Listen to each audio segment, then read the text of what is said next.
Hey everybody, welcome to Beyond the Estate Sale. Super happy to have you back this week. It's been a long week, so thanks for bearing with me. We had a post-sale free day, which we'd never done before. Super successful. We did a 12 to 7 sale on Thursday in New Cumberland, which we had never done before. And then we did a 12 to 7 sale in York on Saturday. So three events, three super successful events. The line in New Cumberland was the longest line I'd ever seen. And then 2 days later, we had the line in York that beat it. So thank you to everybody who showed up. You were very helpful to the clients. They got a lot going. You guys got a lot of great prices, so it worked out for everybody. So thank you for that. Very successful, very long, very tiring week. But I appreciate you. But tonight, I'm going to tell you guys a little story. Uh, it's going to be a story about an estate sale where things get a little weird, or a little interesting, I should say. Now, if you've been to one of our sales before, you already know people are nice, they're respectful, they're kind. Most people are just in there looking for, to find something special or whatever the case may be. But every once in a while, we get a few people that don't quite understand the unwritten rules of estate sales. So I'm going to tell you about a day we met some of those people.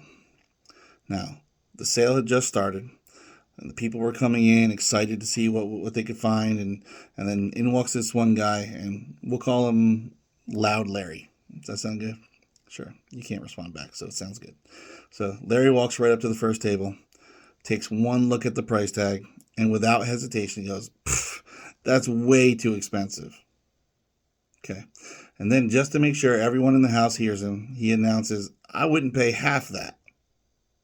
Now, if you've ever been to an estate sale, you know there's always a Larry. And listen, Larry, buddy, we get it. You don't have to buy it. You don't have to announce it to everybody. Not every opinion needs to be broadcasted like a breaking news story. Attention shoppers, I, Larry, have declared that this item is unworthy of my hard earned cash.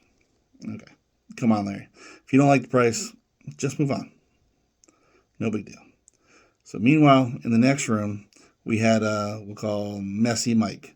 Mike was thrilled when he heard that this was a picker sale, but somewhere along the way, he mistook picker for human tornado. Mike didn't just look through the bins, he dumped them. He dumped them everywhere. He put papers on the floor, he put boxes upside down, clothes hanging off the chair. It looked like a raccoon had come through.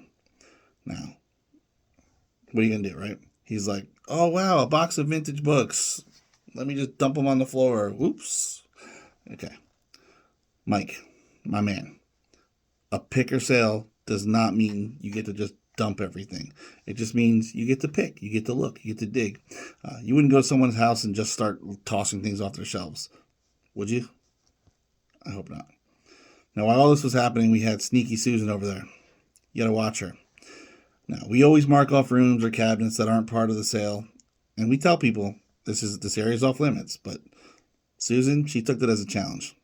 "Oh, they said this isn't for sale? Well, I'll just take a quick peek." Okay, Susan, I promise, there's no secret treasure chest back there. If we say something's not for sale, it's not. Don't be sneaky. We see you. And then there's Aggro Andy. Andy wasn't interested in casually browsing. No, he had one mission: take as much as possible, as fast as possible. So there he is, standing there next to another customer. Let's call him Nice Ned. Ned's checking out some old records, flipping through them, when Andy swoops in like a hawk and grabs the entire stack and walks off. Andy, my friend, let's not be vultures. If someone is actively looking at something, maybe don't just swipe it from under their nose. There's plenty to go around. Nobody needs to walk out of here with a shopping cart full of regrets. Finally, we have the complaint committee. I think you guys know who they are. You know the type. They don't just shop. They provide a full review of our entire business model right there in real time. I don't like the way they're pricing things. I don't like the way they're organized. I don't like how long I had to wait in line. Folks, listen. We do our best to make sales run smoothly, but standing around telling other customers how much you hate being here kind of defeats the purpose of being here. If you don't like it, that's okay, but maybe don't make it everyone else's problem. Now, here's the truth. Most people at estate sales are great. They're respectful, they love finding cool stuff, and they get what this is all about. But every now and then we get a Larry or a Mike or an Andy, and we always got to watch out for Susan. And that's why I wanted to share the story, because at the end of the day, estate sales are about more than just stuff, like I always say. They're about people, they're about families going through transitions, neighbors remembering old friends, buyers reliving memories from, through what they find.